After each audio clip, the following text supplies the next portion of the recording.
de As Três Idades da Vida Interior, tomo 2, terceira parte, páginas de 268 até 272.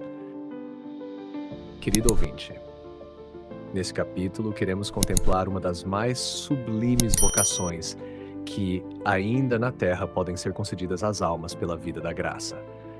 Trata-se da união transformante, destinada àquelas almas que já passaram pela purificação passiva do espírito, aquela noite escura descrita por São João da Cruz em A Noite Escura da Alma, livro 2º, e por Santa Teresa de Jesus na Sexta Morada, capítulo 1º. Quando o Senhor, por sua misericórdia, liberta a alma dessas dores interiores, ela recebe uma luz tão clara sobre a grandeza divina, que em certos momentos permanece totalmente absorta em Deus, a ponto de perder a consciência das realidades ao seu redor. Outras vezes, o coração transborda de tamanha alegria espiritual, que a alma, sem conseguir fazer outra coisa, começa espontaneamente a cantar louvores ao Senhor. Santa Teresa testemunha na Sexta Morada, capítulo 6. É difícil, estando sob esse ímpeto de alegria, calar-se ou dissimular. O que terá sentido São Francisco quando encontrou ladrões no caminho e lhes disse que era arauto do grande rei? Ela continua: conheci um homem chamado Frei Pedro de Alcântara, creio que é santo, pela vida que levou. E ele fazia exatamente o mesmo. Muitos que o ouviam o tomavam por louco. Assim também, São Domingos só sabia falar com Deus ou sobre Deus. E São Tomás de Aquino passava longas horas da noite diante do Santíssimo Sacramento. Essa santa alegria, diz Santa Legruleza, no capítulo 9 da Sexta Morada, é digna de ser desejada, pois é fruto da união com Deus. Contudo, não se pode dizer o mesmo das visões e revelações, pois elas são graças extraordinárias, que não necessariamente indicam progresso na vida espiritual. Ela adverte: é necessário compreender que, por receber muitas dessas graças, não se merece maior glória. Há muitas pessoas santas que jamais receberam sequer uma dessas graças, e outras que as recebem não são santas. E conclui: e não penseis que sejam contínuas essas consolações. Na verdade, para cada vez que o Senhor as concede, há muitos sofrimentos que as antecedem. Ao fim da ascensão da alma rumo a Deus, já aqui na Terra, ela é introduzida naquele estado sublime conhecido como união transformante. Essa união foi descrita com clareza e profundidade por Santa Teresa de Jesus e São João da Cruz, que aprofundaram o que já haviam ensinado os grandes mestres da vida espiritual. Sigamos, pois, esses dois santos doutores para compreendermos as graças que por vezes acompanham esta união, sua natureza essencial, como podemos explicá-la teologicamente, e os frutos que dela brotam, graças que às vezes acompanham a união transformante. O chamado matrimônio espiritual, às vezes, é celebrado com um simbolismo muito expressivo. A alma, agraciada por Deus, recebe misticamente um anel adornado com pedras preciosas, o qual ela poderá ver de tempos em tempos. Além disso, houve harmonias que lembram os cânticos celestiais. Esses sinais sensíveis, por vezes, vêm acompanhados de uma aparição do Senhor Jesus ou, ainda, da visão intelectual da Santíssima Trindade. Santa Teresa menciona essas graças místicas que ela própria recebeu, como narra na Sétima Morada, capítulo 2. Na Sexta Morada, capítulo 7, ela escreve: é certo que aquele que o Senhor introduz na Sétima Morada é contínua sua convivência com Cristo nosso Senhor, de maneira admirável, onde o divino e o humano estão sempre unidos em sua companhia.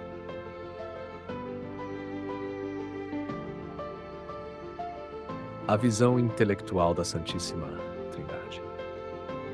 Algumas almas, nesse estado elevado, recebem uma visão intelectual da Trindade, não como uma imagem sensível, mas por uma luz interior que revela com clareza luminosa a distinção real das três pessoas divinas unidas na única essência divina. Essa claridade supera até mesmo a do mais sábio dos teólogos. Embora a alma aqui ainda não veja diretamente a essência divina, nem tenha a evidência plena do mistério, ela permanece no regime da fé. Ela permanece no regime da fé, mas de uma fé penetrante, saboreada e iluminada. A alma reconhece com maior profundidade que nunca que o Pai é Deus, que o Filho é Deus e que o Espírito Santo é Deus.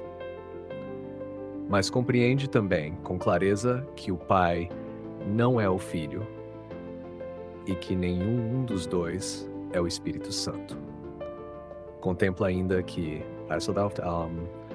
o Pai, em sua infinita fecundidade, comunica ao Filho toda a sua natureza divina, e que Pai e Filho comunicam ao Espírito Santo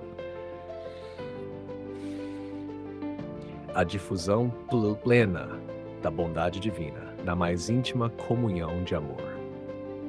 Nessa visão, a alma entrevê um modelo sublime da Eucaristia e da união mais profunda entre a criatura e o seu Criador. Conforme disse Jesus, que todos sejam um, como nós somos um. Essa visão intelectual, sendo inferior à visão beatífica, é diversa e intermitente. Segundo São João da Cruz, ela não está essencialmente unida à união transformante. Esse grande santo não atribui ao estado de união transformante graças extraordinárias como algo necessário, embora reconheça que esse grau implica uma contemplação elevadíssima das perfeições divinas. Natureza essencial da união transformante. Na Sétima Morada, capítulo 3º, Santa Teresa afirma que neste estado os êxtases cessam quase por completo. A alma perde aquela grande fraqueza do êxtase que antes lhe era tão penosa e da qual nada podia libertar.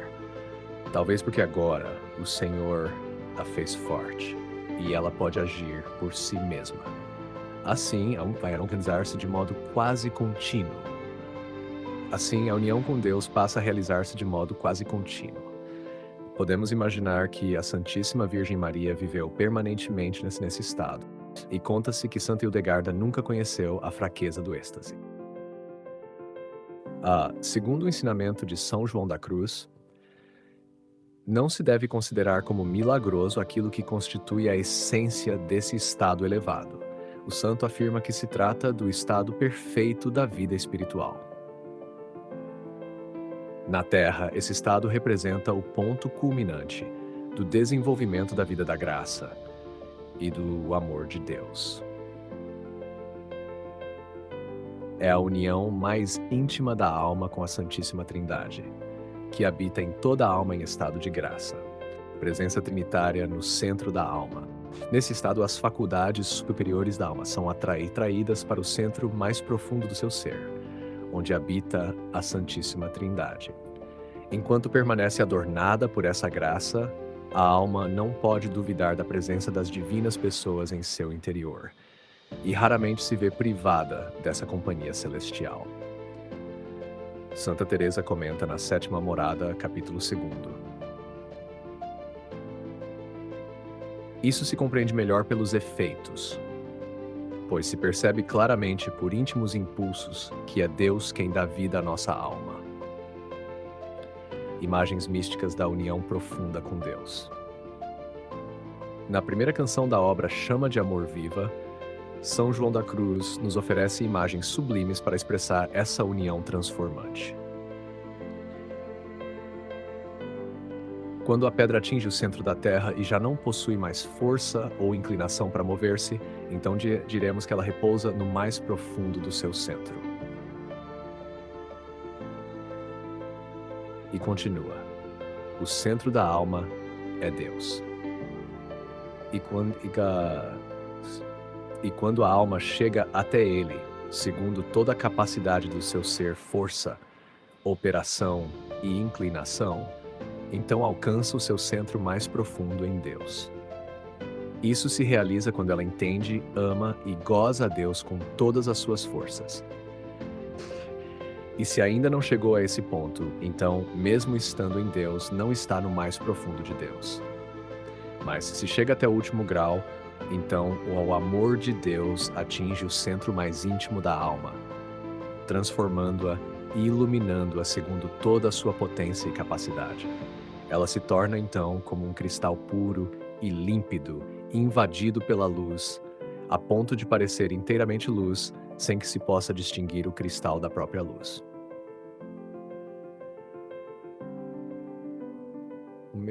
O mesmo fogo que purifica é o que glorifica. Mais adiante, São João da Cruz acrescenta: é preciso saber que o mesmo fogo de amor, que depois se une à alma para glorificá-la, é o mesmo que antes a invade para purificá-la.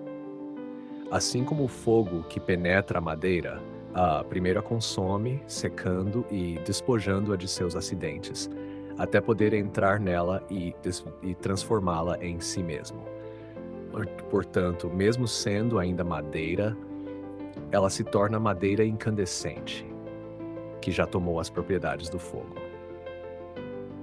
Imagens de fusão, uma só vida com Deus. Outra imagem profunda desse estado espiritual é oferecida por Santa Teresa. A água que cai do céu se mistura de tal modo com a do rio, que não se pode mais distinguir uma da outra. Também se fala das chamas de velas que se unem, formando uma única chama. Aqui se dá uma fusão entre a vida da alma e a vida de Deus. A perfeição da vida espiritual segundo São João da Cruz. Por isso, São João da Cruz descreve a união transformante como o estado de perfeição espiritual, o desenvolvimento pleno e total da graça, das virtudes e dos dons do Espírito Santo. A vida espiritual perfeita, diz ele, consiste na possessão de Deus pela união de amor, a paz profunda e a dor redentora. A união transformante é uma das mais íntimas formas de união e traz à alma uma paz serena e inalterável, ao menos no que diz respeito às faculdades superiores. Contudo, pode acontecer que a alma assim favorecida experimente uma tristeza profunda, como a que leva alguém a dizer: "A minha alma está triste até a morte". Isso ocorre quando o Senhor deseja associar essa alma à sua vida de reparação, conduzindo-a ao Getsemani para interceder pelos pecadores. O próprio Jesus, no Jardim das Oliveiras, possuía mais do que a união transformante. Com a união hipostática e a visão beatífica, ele quis, no entanto, conhecer a agonia e a tristeza de morte. No Cântico Espiritual, na canção 26, São João da Cruz escreve: podemos dizer que esses graus de amor ou adegas são 7. Eles se realizam plenamente quando se possuem os 7 dons do Espírito Santo em sua perfeição, na medida em que a alma é capaz de recebê-los. É preciso saber que muitas almas entram nas primeiras adegas, cada uma segundo o grau de perfeição no amor que possui. Mas a última e mais interior delas, poucas chegam nesta vida, porque nela já se realiza a união perfeita com Deus, a qual se chama matrimônio espiritual. Em outras palavras, quando a alma entra em plena posse do dom da sabedoria, o mais elevado entre os 7 dons recebidos no batismo, junto com a graça santificante, ela penetra no santuário interior onde habita a Santíssima Trindade.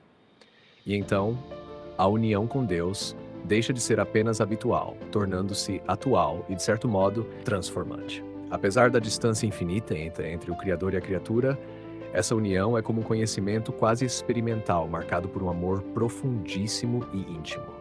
A alma divinizada, ela recebe ao receber perfeita participação na natureza divina. Foi nesse sentido que escreveu São Paulo: quem se une ao Senhor forma com ele um só espírito.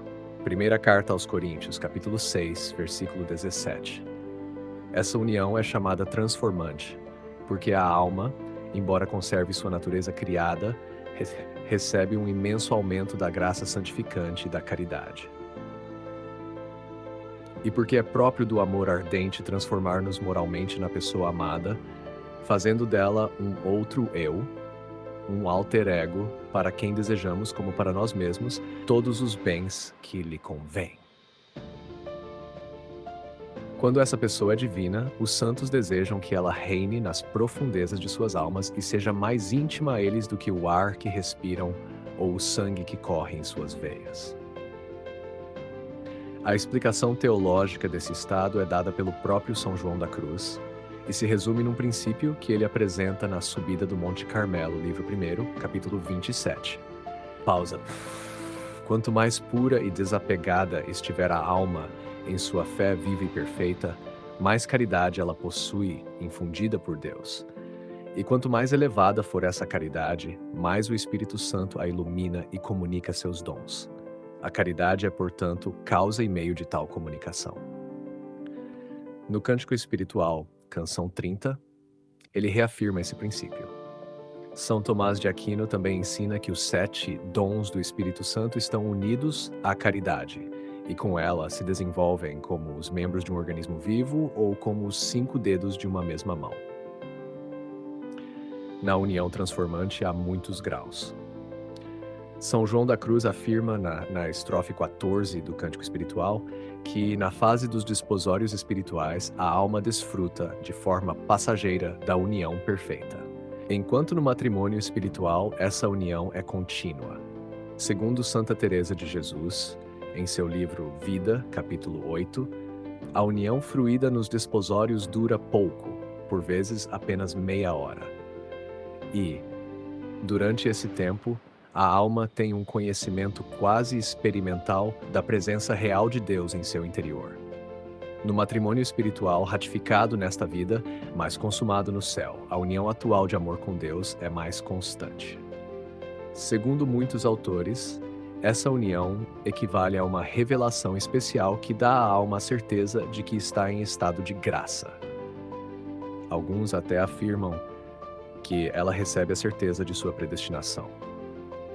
Contudo, essa última certeza não se verifica de modo geral, como veremos adiante. São João da Cruz escreve na canção 14 do Cântico Espiritual: não se deve entender que todas as almas que chegam a esse estado recebam a mesma forma de conhecimento e sentimento, pois a umas se dá mais, a outras menos, a umas de um modo, a outras de outro. Tudo isso pode acontecer nesse estado dos desposórios espirituais, mas aqui se descreve o máximo que pode ocorrer, pois nele está contido tudo. Assim também são diversos os graus na união transformante quase contínua. Essa união pode se manifestar de modo mais ou menos claro, até alcançar o grau supremo de união vivido na Terra pela Virgem Maria. Mas é certo que, em qualquer desses graus, as almas agraciadas chegaram ao seu verdadeiro centro. Cumpriu-se nelas a súplica de Jesus, que todos sejam um, como nós somos um, eu neles e vós em mim, para que o mundo creia. Evangelho segundo São João, capítulo 17, versículo 22. Claro, aqui estão as notas explicativas para o trecho do audiolivro católico meditativo A União Transformante Prelúdio da do Céu, seguindo seu protocolo. 1. União Transformante. A união transformante é considerada, na tradição mística católica, o grau mais elevado da vida espiritual na Terra. Trata-se de uma comunhão tão profunda entre a alma e Deus que esta é inteiramente conformada à vontade divina. Ela é chamada transformante porque a graça atua tão plenamente que a alma é como que transformada em Deus, não no ser, mas no amor e na semelhança. 2. Purificação passiva do espírito. Essa purificação, descrita por São João da Cruz como a noite escura da alma, é uma etapa dolorosa, mas necessária, na qual Deus purifica a alma sem que esta possa fazer muito ativamente. É um processo de esvaziamento, onde as consolações espirituais cessam e a alma aprende a confiar em Deus na escuridão. 3. Santa Teresa de Jesus, moradas. As moradas são os estágios da alma no caminho rumo à união com Deus, descritas por Santa Teresa de Ávila no seu livro Castelo Interior. A sexta morada, mencionada no texto, é marcada por grande sofrimento interior e experiências místicas. Já a sétima representa a união transformante, o matrimônio espiritual. 4. Visões intelectuais e revelações místicas. No contexto místico cristão, visões intelectuais não são imagens sensíveis, mas formas de conhecimento espiritual profundo, infundido diretamente por Deus na mente da alma. Ver a Santíssima Trindade de forma intelectual é um dom raríssimo e extraordinário. 5. Matrimônio espiritual. É o grau mais alto de união da alma com Deus nesta vida. A alma passa a viver em permanente presença e comunhão com a Santíssima Trindade, mesmo sem êxtases frequentes. Esse estado é acompanhado por paz profunda, caridade intensa e desprendimento do mundo. 6. Desposório e matrimônio espiritual. O desposório é como uma preparação, um momento de grande intimidade espiritual, mas ainda não contínua. Já o matrimônio espiritual é uma união contínua e transformadora. Santa Teresa diz que no desposório a alma sente a presença de Deus por um breve momento, enquanto no matrimônio espiritual essa presença é quase constante. 7. Fogo que purga e ilumina. São João da Cruz usa imagens como a do fogo que entra na madeira. Primeiro queima e purifica, depois ilumina e transforma. Esse fogo simboliza o amor divino, que purifica a alma de todo apego para torná-la capaz de receber a luz e a vida de Deus. 8. A presença da Trindade na alma em graça.